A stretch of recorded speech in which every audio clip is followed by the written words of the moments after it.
Assalamualaikum warahmatullahi wabarakatuh.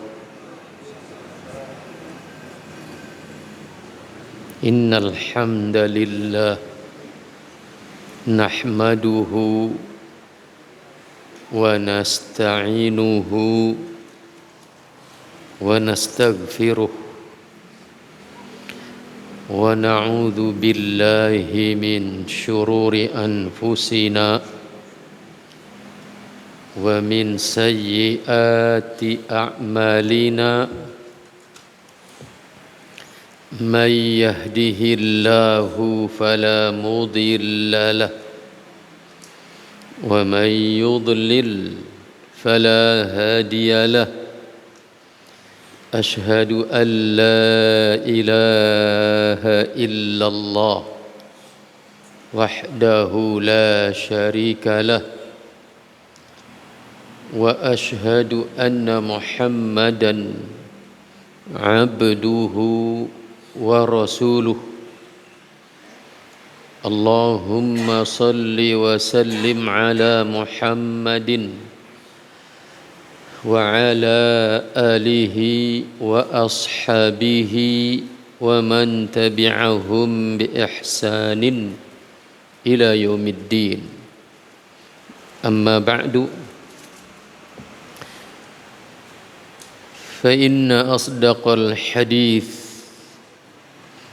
kitabullah wa khairal hadi hadi Muhammadin sallallahu alaihi wasallam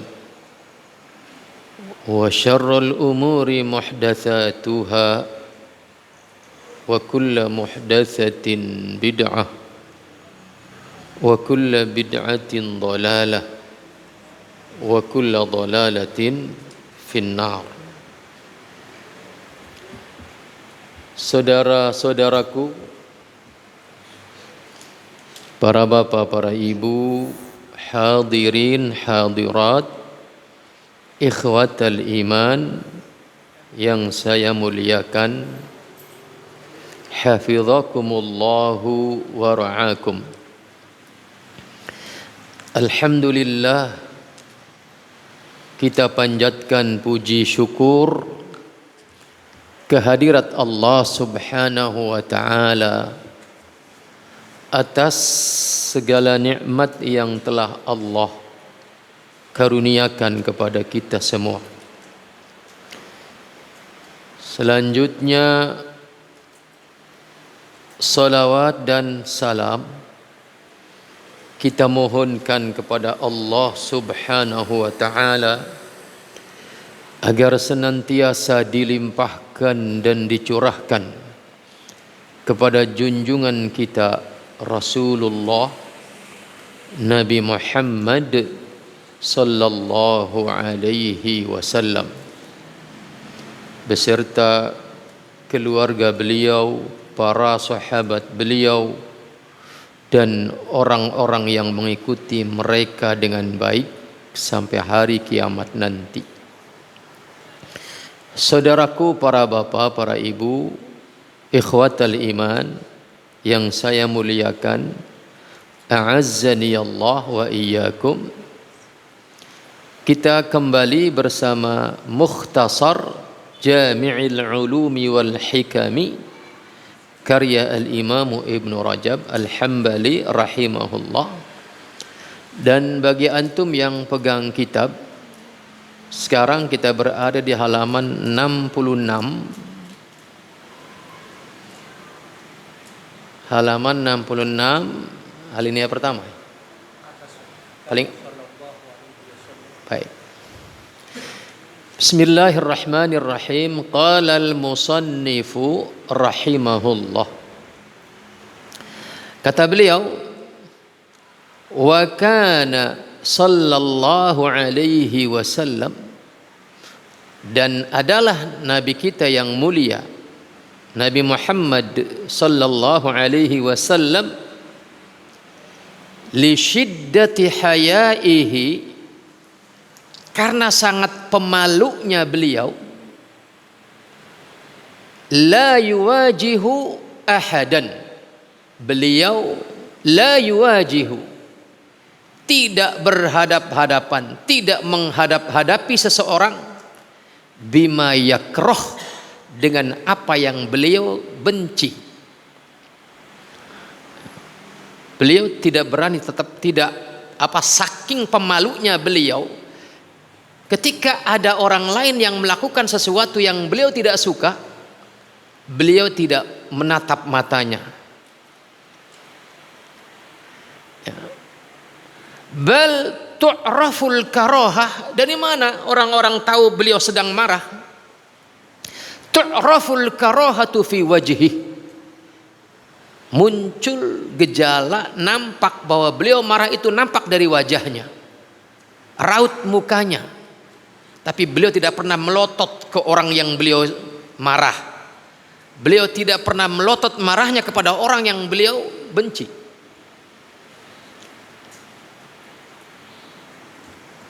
Fa'an Abi Sa'id Al-Khudri, diriwayatkan oleh sahabat beliau yang bernama Abu Sa'id Al-Khudri radhiyallahu anhu, beliau berkata, kata beliau, kana an-nabiy sallallahu alaihi wasallam ashadda hayaan min al-'adhra'i fi khidriha. Nabi itu lebih pemalu ketimbang gadis yang pingitan. Ya. Lebih pemalu ketimbang gadis pingitan. Maka fa idza ra'a syai'an yakrahuhu, apabila beliau melihat sesuatu yakrahuhu, yang beliau benci, yang beliau tidak suka, yang beliau marah, arafnahu fi wajhi, maka kami mengetahuinya dari raut mukanya yang berubah. Beliau tidak pernah memelototkan matanya kepada orang yang beliau tidak sukai karena perbuatan-perbuatannya.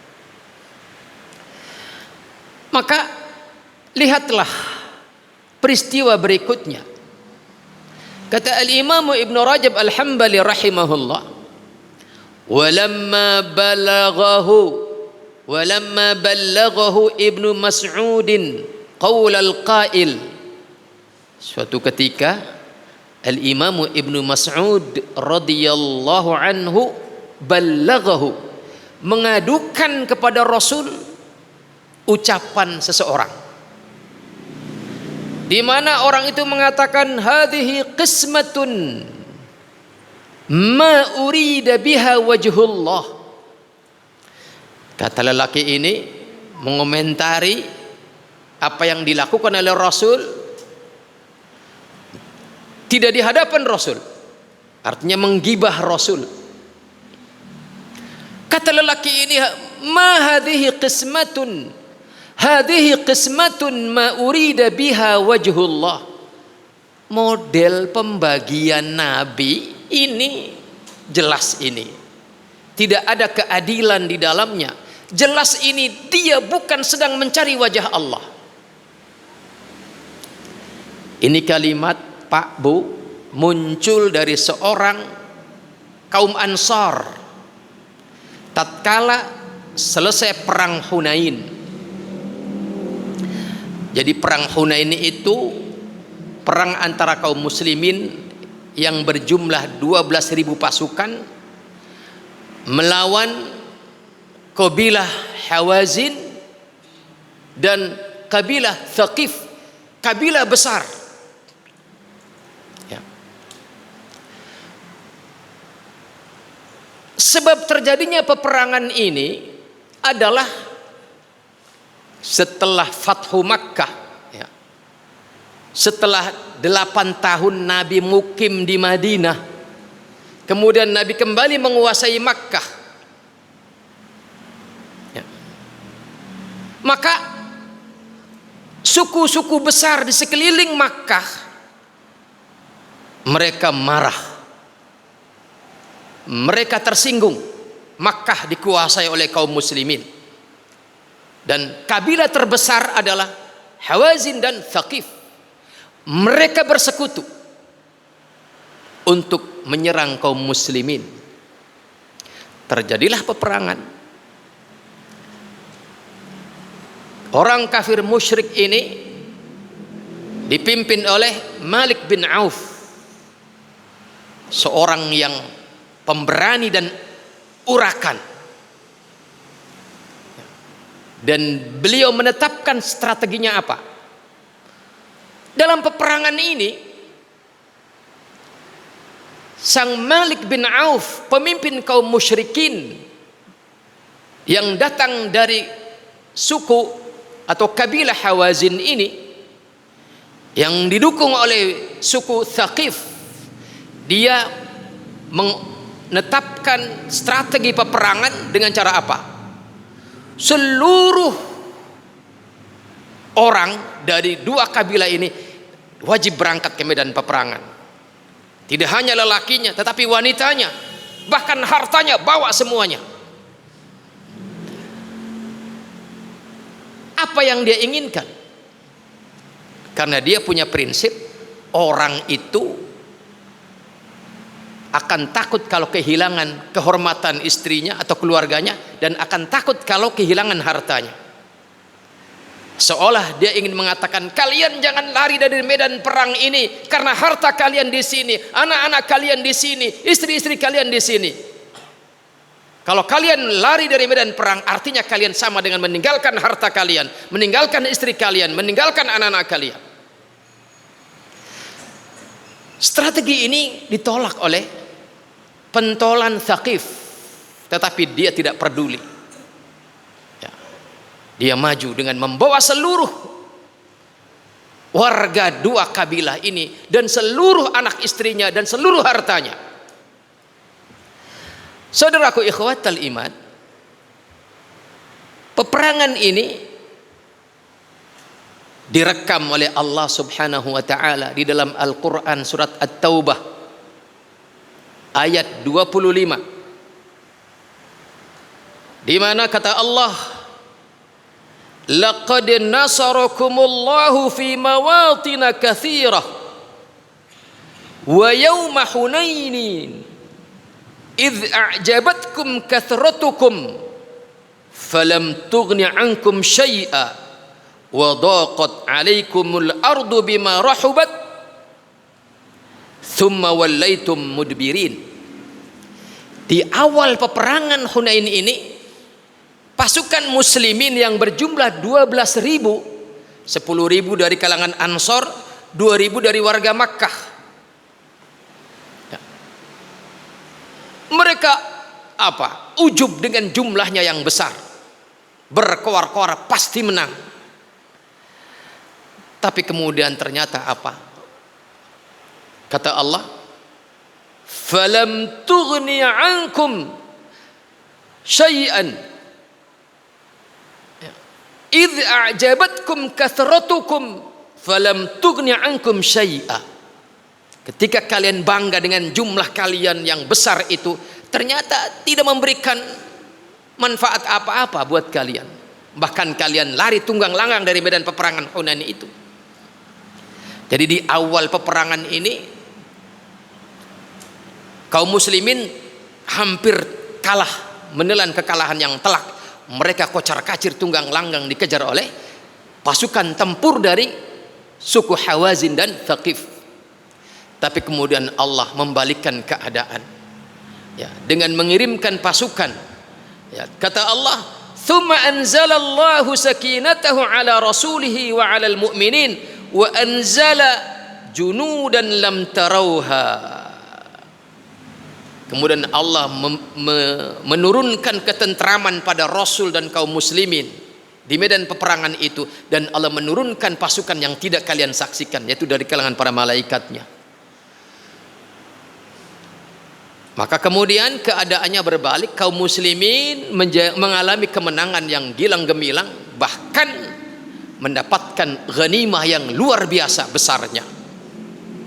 Karena tadi strategi yang digunakan oleh Malik bin Auf, pemimpin pasukan Bani Hawazin dan Thaqif menerapkan apa? Seluruh warganya dibawa, seluruh hartanya dibawa. Sehingga kemudian ketika mereka mengalami kekalahan, kaum muslimin mendapatkan harta rampasan perang yang luar biasa besarnya. Selesai perang, Nabi membagi ghanimah itu. Nabi membagi harta rampasan perang itu. Dan diriwayatkan dalam hadis yang diriwayatkan oleh Al-Imam Al-Bukhari dan yang lainnya, Nabi memprioritaskan pembesar-pembesar Makkah. Ya, ada yang dikasih 100 onta, kabilah ini dikasih 100 onta, sampai 3 kabilah atau lebih bahkan kebagian 100 onta masing-masing. Kepala sukunya ini, kepala kabilahnya ini. Kalimat yang tadi, yang di awal saya mengutip, ada seorang lelaki yang mengatakan, hadhihi qismatun ma urida biha wajhullah. Ini adalah reaksi kekecewaan seorang Ansar menyaksikan peristiwa pembagian ini. Kata dia, ini tidak adil, ini ma'udila fiha, ini pembagian yang tidak adil, ini pembagian Nabi melakukannya bukan karena mencari wajah Allah, bukan mencari ridha Allah. Mendengar ungkapan ini, Al-Imam Ibnu Mas'ud radhiyallahu anhu berkata, kata beliau, akan aku adukan ucapanmu ini, ya, la ukhbiranna, pasti aku kabarkan ucapanmu ini kepada Rasul sallallahu alaihi wasallam. Maka apa kata Nabi? Mendengar orang di luar sana mengatakan Nabi tidak adil, Nabi melakukan pembagian harta rampasan perang bukan karena mencari ridha Allah, bukan karena mencari wajah Allah. Apa kata Nabi? Di sini dikatakan, ya, fasyaqqa alaihi sallallahu alaihi wasallam, ini menyesakkan dada Rasul, tersinggung Rasul dengan ucapan orang ini. Wa taghayyara wajhuh, dan berubah raut muka Rasulullah sallallahu alaihi wasallam. Wa ghadiba, dan beliau marah. Walam yarid walam yazid ala an qal, tetapi ucapan yang muncul dari Rasul yang mana hatinya menggelegak kemarahan, ketersinggungan, sampai Nabi mengatakan dalam riwayat hadis ini dikatakan, kata Nabi, kalau Rasulullah tidak melakukan keadilan, maka siapa lagi yang akan menegakkan keadilan? Kalau Allah dan Rasulnya tidak menegakkan keadilan, maka siapa lagi yang bisa menegakkan keadilan? Nabi tersinggung, Nabi marah. Tetapi kemudian tidak lebih dari respon beliau, tidak lebih reaksi beliau kecuali hanya mengatakan apa? Kata beliau, qad udhiya Musa bi aktsara min hadza fa sabara. Nabi Musa itu disakiti lebih parah daripada orang ini kepada saya, tetapi Nabi Musa bersabar. Saudaraku ikhwatal iman, hadani Allah wa iyyakum. Lihat, ada seorang Ansar mengucapkan kalimat kekafiran dengan mengatakan Nabi tidak adil, Nabi tidak mencari wajah Allah di dalam pembagian harta rampasan perang ini, dan itu dilakukan di luar sana. Artinya berarti dia menggibah Rasulullah sallallahu alaihi wasallam. Dia menggibah Rasulullah sallallahu alaihi wasallam. Saudaraku ikhwatal iman, hadani Allah wa iyyakum. Kata Syekh Ibn Utsaimin rahimahullah, orang ini menggibah Rasulullah sallallahu alaihi wasallam. Dan ini adalah kalimatul kufri, kalimat kekafiran. Dan yang digibah adalah Rasulullah. Sebenarnya inilah yang dilakukan di antara strategi musuh-musuh Islam di dalam menghancurkan Islam itu adalah dengan mendegradasi, menghancurkan kehormatan simbol utamanya, yaitu Nabi Muhammad sallallahu alaihi wasallam. Kalau Nabi Muhammad sudah direndahkan, maka ajarannya pun akan direndahkan. Dan hari ini strategi itu masih berlangsung. Dengan cara apa? Yang direndahkan adalah para ulamanya. Yang direndahkan adalah para ulamanya. Bukan Islam yang direndahkan, tetapi ulamanya yang dihancurkan kehormatannya. Yang digibah itu ulamanya. Tujuannya apa? Adalah sesungguhnya target utamanya adalah agar hancurnya Islam. Dengan menghancurkan simbol utama Islam ba'da wafati Rasulullah, yaitu para ulama sebagai warasatul anbiya, targetnya adalah hancurnya Islam. Kalau ulamanya sudah dihinakan, kalau ulamanya sudah direndahkan, artinya tidak didengar ucapannya, runtuh kehormatannya, maka tidak didengar nasihatnya. Kalau ulama sudah tidak didengar ucapannya, kalau ulama sudah tidak didengar nasihatnya, maka artinya Islam telah hancur di wilayah itu. Maka saudaraku ikhwatal iman, ini pelajaran buat kita.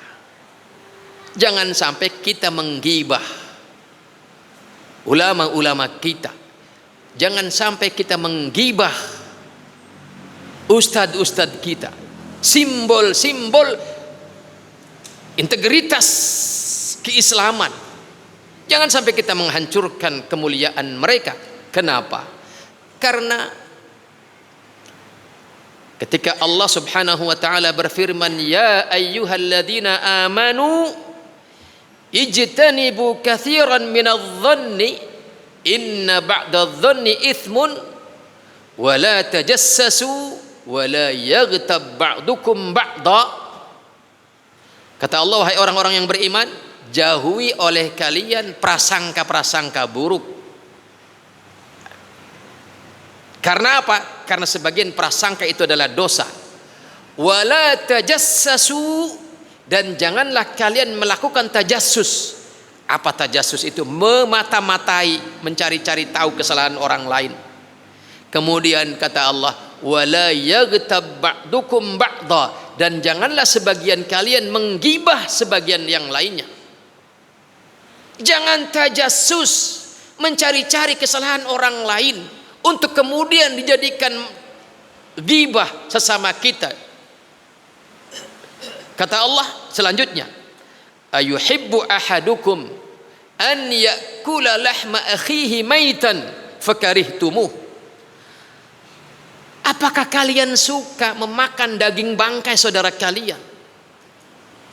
Artinya perilaku tajassus dan kemudian menggibah sesama muslim itu adalah perilaku sama saja sedang berburu daging bangkai saudaranya sesama muslim untuk kemudian dikonsumsi. Maka kata Syekh Al-Utsaimin rahimahullah, fa idza kanat luhumun nas bil ghibati luhumu maitah, kalau kita menggibah muslim biasa, orang awam, kita menggibah orang awam, dikatakan oleh Allah dalam firman-Nya yang mulia ini sebagai apa? Yaitu memakan bangkai saudaranya. Maka bayangkan kalau yang kita gibah itu adalah ulama-ulama kita. Maka dikatakan oleh beliau, wa inna luhumal ulama luhumu maitah masmumah. Maka kalau yang kita gibah adalah sama saja kita memakan daging bangkai yang beracun. Kalau orang awam yang kita gibah, maka itu sama saja kita memakan bangkai saudaranya sama muslim. Apalagi yang kita gibah adalah ulama kita, maka itu artinya daging bangkai yang beracun. Maka dikatakan oleh Al-Imam Ahmad Ibnu Hanbal rahimahullah, luhumul ulama masmumah, man syammaha marida wa man akalaha mata. daging ulama itu beracun. Barang siapa yang menghirupnya maka dia akan sakit. Barang siapa yang memakannya maka dia akan mati. Mati hatinya, mati imannya. Na'udzubillahi min dzalik. Lihat saudaraku ikhwatal iman, ada pelajaran besar di situ. Ya. Bahwasannya ketika Nabi Muhammad memenangkan peperangan Hunain, dan ini peristiwa terjadi 1 bulan setelah Fathu Makkah, ya. 1 bulan setelah Fathu Makkah terjadi peperangan ini. Ini di tahun ke-8 Hijriyah. Lihat, setelah kemudian Nabi memenangkan peperangan dengan pasukannya dan beliau membagikan ghanimah itu dengan cara mu'allafat, para mu'allaf, ya, karena berarti kan orang-orang Makkah itu baru 1 bulan masuk Islam sudah ikut perang ke medan perang yang taruhannya nyawa. Maka Nabi memperlakukan mereka sebagai mu'allafatu qulubuhum, sedang digarap hatinya untuk kokoh di atas Islam. Dan ini adalah petunjuk Allah Subhanahu wa taala. Maka Nabi memberikan mereka lebih banyak. Maka dalam riwayat yang lain kemudian Nabi menasihati orang-orang Ansor itu yang merasa kecewa. Nabi mengatakan, apakah kalian lebih memilih dunia daripada aku pulang bersama kalian kembali ke Madinah? Maka setelah Nabi mengungkapkan kalimat itu, sejuklah hati orang-orang Ansar. Apakah kalian lebih memilih harta seperti yang aku bagikan kepada penduduk Makkah ketimbang memilih aku pulang bersama kalian ke Madinah? Maka mendengar ucapan ini, orang-orang Ansor kembali sejuk hatinya, kembali adem ayem, karena memang mereka sangat cinta kepada Rasulullah sallallahu alaihi wasallam. Lihat, yang menjadi tema kita malam ini adalah bahwasanya ketika Nabi marah, ketika Nabi tersinggung, mendengarkan kalimat-kalimat yang sangat menyesakkan dada beliau hanya mengatakan Nabi Musa itu lebih parah disakiti oleh umatnya, lebih parah daripada ini, tapi beliau bersabar. Artinya beliau mengambil pelajaran dari nabi-nabi sebelumnya. Ikhwatal iman, selanjutnya, wa kana sallallahu alaihi wasallam idza ra'a aw sami'a ma yukrihuhu Allah atau ma yakrahuhu Allah ghadiba lidzalika. Nabi itu idza ra'a, apabila menyaksikan, aw sami'a atau mendengar, ma yakrahuhu Allah, apa yang dibenci oleh Allah, ghadiba lidzalika, maka Nabi marah karena hal itu. Wa qala fihi, dan beliau berkata walam yaskut. Artinya kalau sesuatu itu adalah menyangkut merendahkan Allah, maka beliau merespon, bereaksi dengan lisannya. Kalau tadi hanya mengatakan Nabi Musa lebih dihinakan, lebih disakiti oleh umatnya, dan beliau bersabar. Artinya beliau menghibur diri dengan mengambil pelajaran kepada Nabi Musa alaihissalam. Tapi kalau urusannya adalah Allah yang dihinakan, Allah yang direndahkan, maka beliau bereaksi. Wa qad dakhala baita Aisyah fara'a sitran fihi tasawir. Diriwayatkan suatu kali Nabi masuk ke dalam rumah Aisyah, ibunda kita. Fara'a sitran fihi tasawiru. Kemudian di dalam rumah itu Nabi melihat ada hordeng, ya, di dalamnya ada gambar-gambar makhluk bernyawa. Fatalawwana wajhuhu, maka berubahlah wajah Nabi, ya. Wahatakahu, dan beliau merobek kain itu. Waqala, dan beliau bersabda, inna min asyaddin nasi adzaban yaumal qiyamah, sesungguhnya di antara orang yang paling keras siksanya di hari kiamat adalah alladzina yusawwiruna hadhihi suwar, itu orang yang menggambar dengan gambar-gambar ini, kata Nabi. Ya.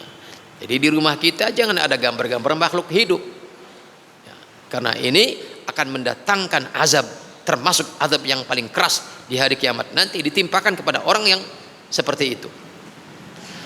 Walamma syukiya ilaihi al-imam alladhi yutilu bin nasi salatahu, tatkala ada yang mengadu kepada Nabi tentang seseorang imam yang memanjangkan bacaannya dalam salatnya, hatta yata'akhkhara ba'duhum an as-salati ma'ahu, sampai dia terlambat untuk bisa salat bersama Nabi. Artinya orang ini memanjangkan salatnya sampai menghalangi hajat orang ini. Fa ghadiba, maka Nabi marah. Washtadda ghadabuhu, dan sangat keras marah beliau. Wa wa'adhan nas, dan beliau menasihati manusia. Wa amara bit takhfif, dan beliau memerintahkan untuk meringankan bacaan dalam salat. Artinya beliau bereaksi dengan lisannya, bukan hanya memalingkan wajahnya.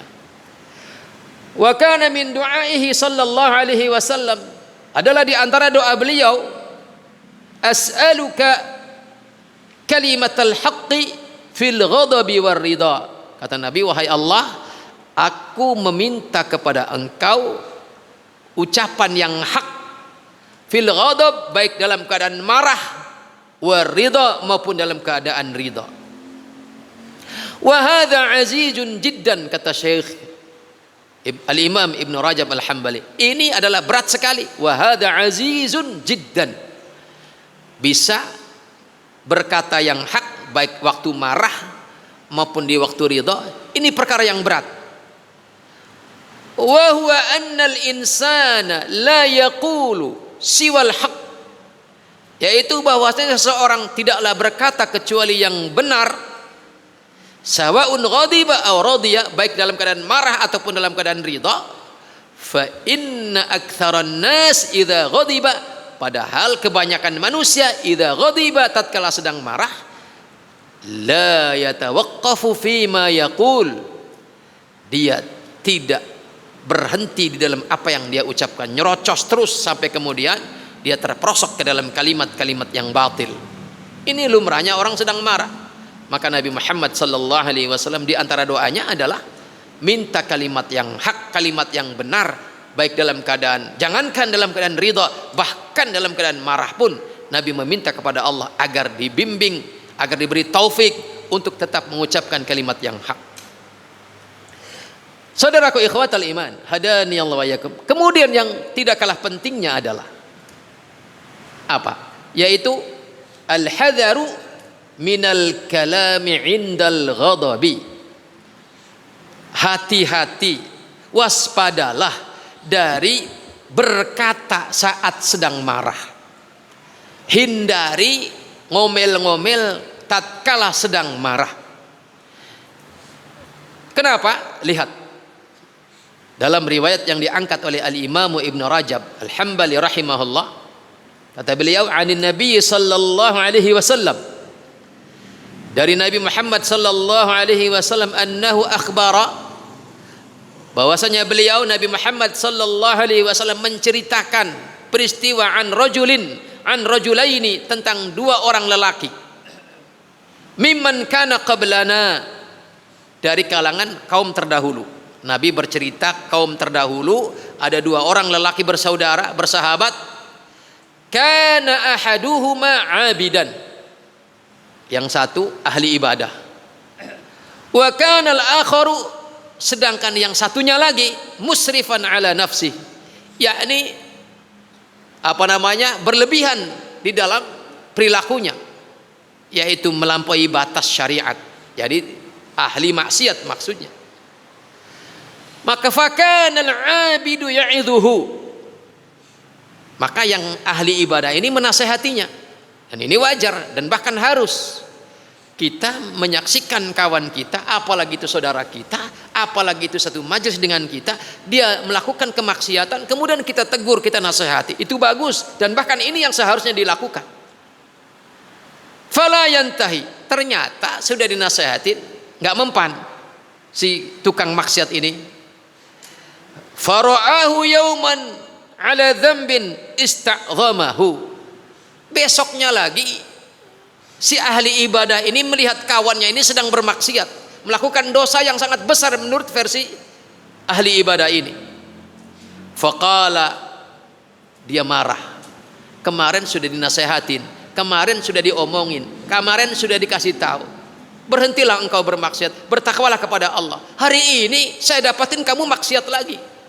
Dia kecewa, dia marah, dan dia berkata, wallahi, demi Allah, la yaghfirullahu laka, Allah tidak mengampuni untukmu. Ya.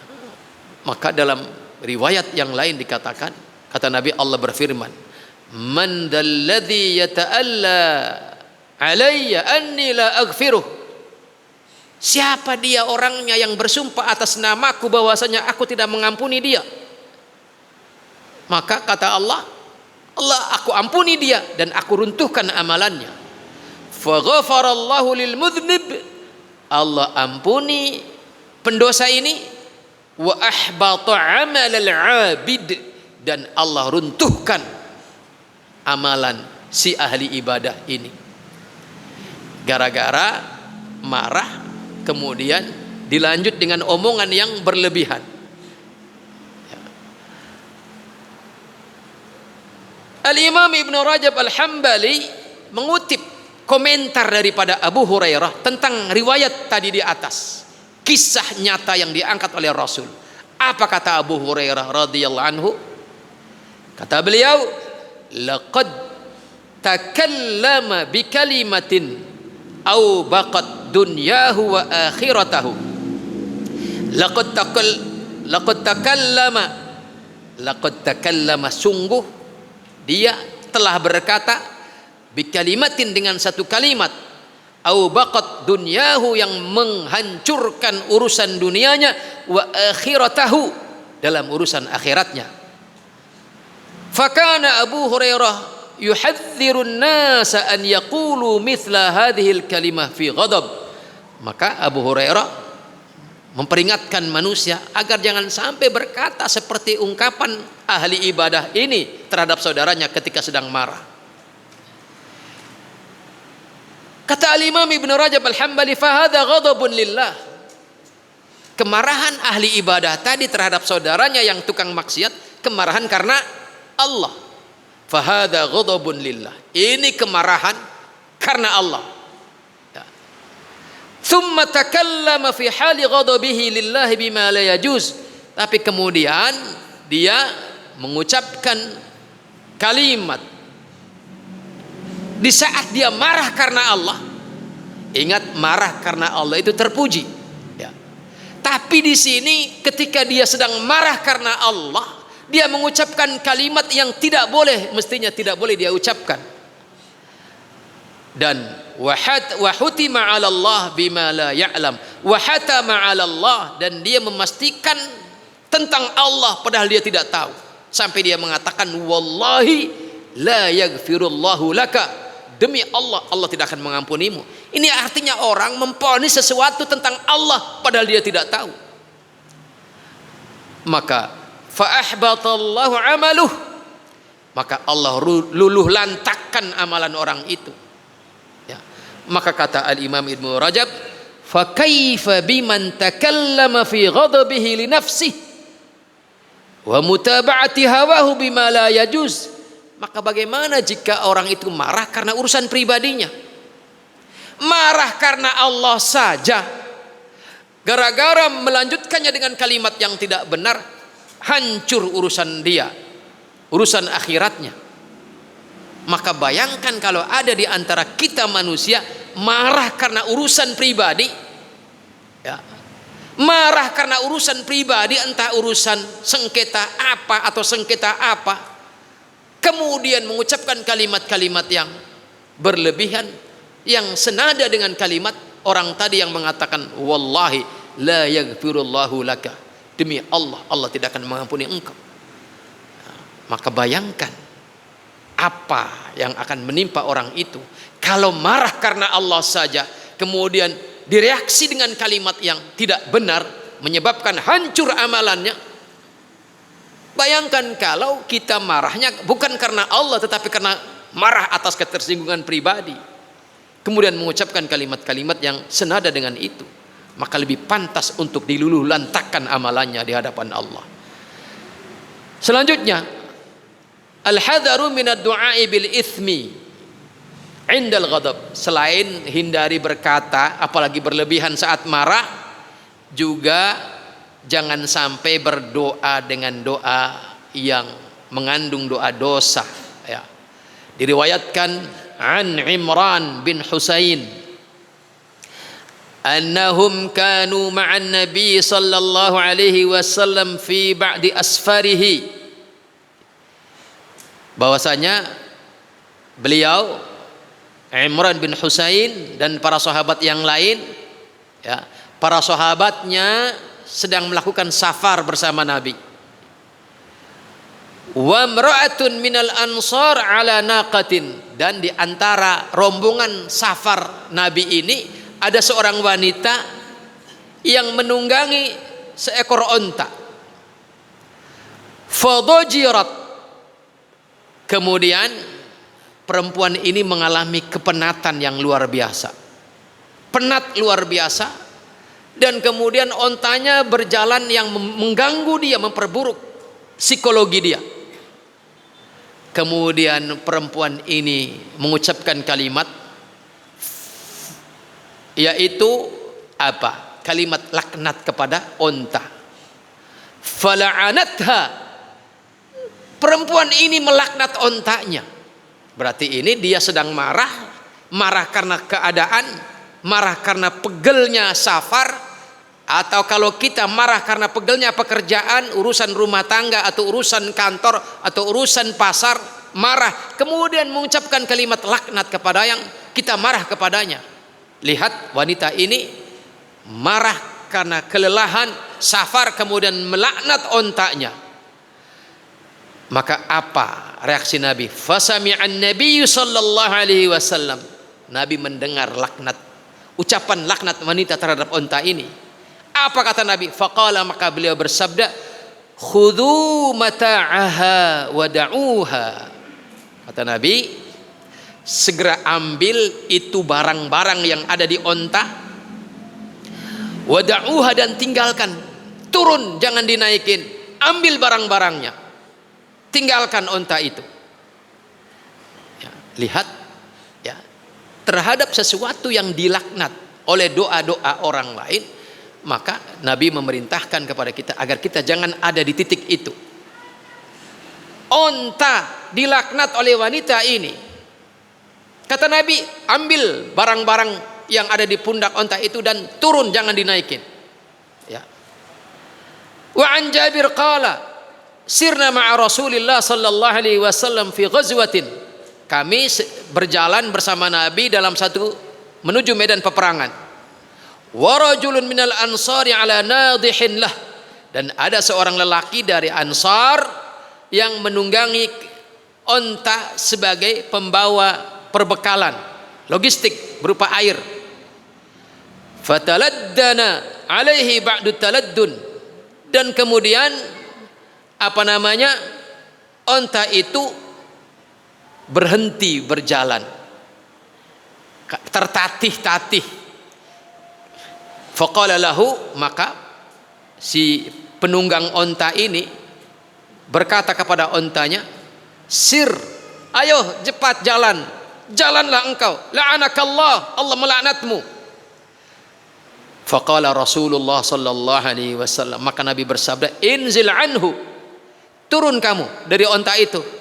Fala tashabna bimal'unin, jangan sampai di tengah-tengah kita ada yang dilaknat. Fala tashabna bimal'unin, jangan sampai kita berdekat-dekatan dengan yang sesuatu yang dilaknat. Kemudian kata Nabi, la tad'u ala anfusikum wa la tad'u ala auladikum wa la tad'u ala amwalikum. Janganlah kalian mendoakan doa keburukan atas diri kalian, janganlah kalian mendoakan doa keburukan atas anak-anak kalian, dan janganlah kalian doa dengan doa keburukan atas harta-harta kalian. Kenapa?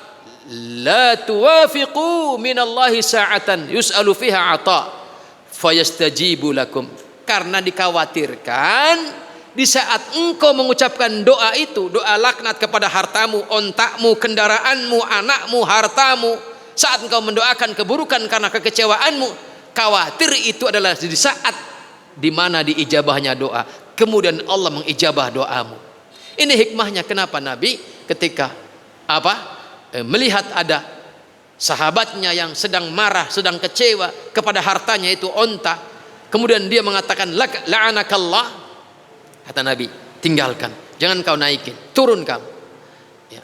Karena apa? Khawatir saat engkau berdoa dengan doa keburukan itu, Allah mengijabah doamu dan maka engkau akan tertimpa keburukan itu. Fahadha kulluhu, semua ini yadullu, menunjukkan ala anna du'a al-ghadban, menunjukkan bahwa doanya orang yang sedang marah itu qad yujabu, terkadang diijabah. Idza sadafa sa'ata ijabatin, apabila berbarengan dengan waktu ijabah. Wa annahu yunha an ad-du'a ala nafsi wa ahli wa malihi fil ghadab, dan juga Nabi melarang berdoa keburukan atas dirinya, keluarganya dan hartanya ketika sedang marah, karena orang marah itu pasti doanya keburukan. Ikhwatal iman, hadani Allah wa iyyakum. Terakhir kemudian kata Al-Imam Ibnu Rajab Al-Hambali, al-ghadab la yarfa'ut taklif. Keadaan marah itu tidak menghilangkan kewajiban. Ya.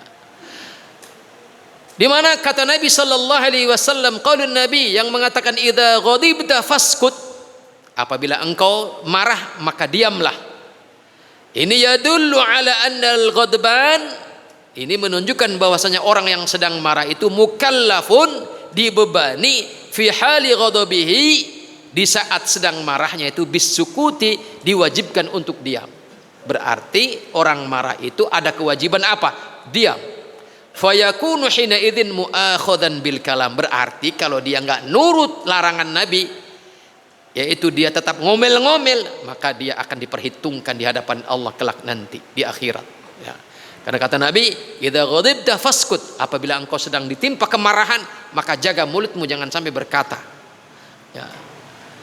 Artinya berarti orang yang kemudian saat marah ngomel-ngomel, nah disinilah ngomel-ngomelnya ini yang akan diperhitungkan di hadapan Allah. Apalagi ngomel-ngomelnya sampai kepada tingkat doa-doa keburukan. Waqad sahha 'anin Nabi sallallahu alaihi wasallam, telah sahih dari Nabi sallallahu alaihi wasallam, annahu, bahwasanya beliau amara, memerintahkan, man ghadiba, kepada orang yang sedang marah, an yatalafa ghadabahu, untuk mengendalikan kemarahannya, bima yusakkinuhu, dengan apa yang menentramkannya, min aqwalin wa af'alin, baik berupa ucapan maupun perbuatan. Wa hadza huwa 'ainut taklif lahu biqat'il ghadab, dan ini berarti adalah bentuk pembebanan kepada orang yang sedang marah untuk memutus kemarahannya, ya, untuk mengendalikan kemarahannya. Jadi ada dua taklif paling tidak, kendalikan marahmu dan diamlah, jangan kau ngomel-ngomel di saat sedang marah. Fa kaifa yuqalu innahu ghairu mukallaf fi hali ghadabihi bima yasdur minhu, maka bagaimana mungkin kita mengatakan dia tidak diwajibkan? Bagaimana mungkin orang yang sedang marah itu tidak mukallaf, padahal Nabi memberikan taklif, pembebanan, yaitu berupa diamlah dan kendalikanlah marahmu. Wa qala Atha bin Abi Rabah, beliau berkata, ma abkal ulama'a bukaan akhirul umri, tidak ada yang membuat menangis para ulama. Ma abkal ulama'a, tidak ada yang membuat menangis para ulama, buka'u akhiril umri, atau buka akhiril ulmi, tangisan di usia senjanya, min ghadbatin yaghdabuha ahaduhum, dari satu kemarahan yang pernah dia lontarkan kemarahannya kepada orang lain.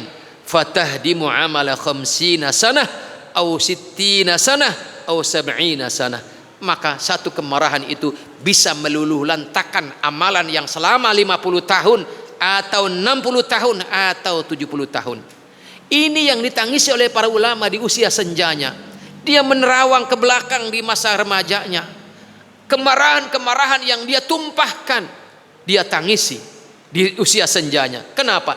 Karena kemarahan yang itu yang dia tumpahkan bisa menghancurkan, bisa meluluhlantakkan amalan saleh yang dilakukan selama usia 50 tahun atau 60 tahun atau 70 tahun.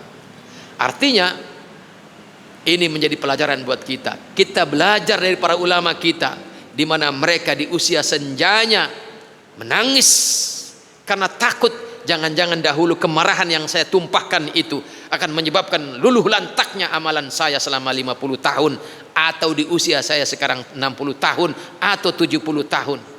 Ya, wal'iyadzubillah.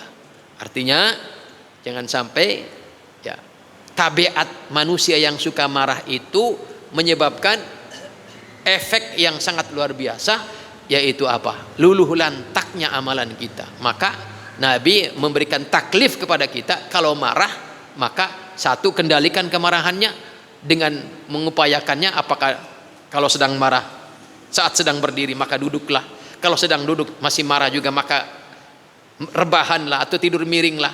Dan kemudian kendalikan lisan, jangan sampai kemudian lisan yang disetir atau dikendalikan oleh kemarahan yang menggelegak itu akan mengucapkan kalimat-kalimat yang batil yang akan meluluhlantakkan amalan kita.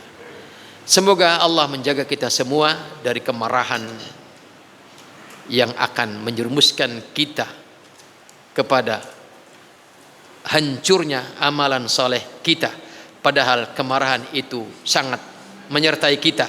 Tidaklah kita manusia kecuali memiliki sifat marah.